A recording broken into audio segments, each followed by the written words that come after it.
তো বন্ধুরা এই দেখো তোমার দাদাভাই বাজার করে নিয়ে এসছে বিস্কুট, সাদা তেল, তেল ঘরে এক ফোঁটাও ছিল না।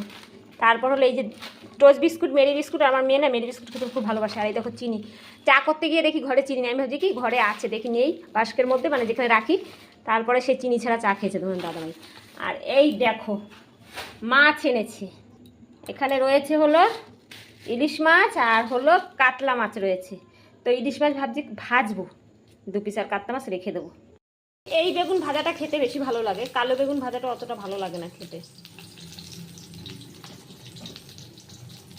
এই বেগুন ভাজাটা খেতে বেশি ভালো লাগে, কালো বেগুন ভাজাটা অতটা ভালো লাগে না খেতে। আর এই দেখো আলু ভাজা একটু রয়েছিল সকালকার।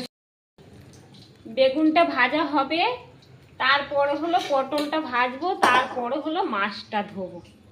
এখন বাজে হলো 10:45।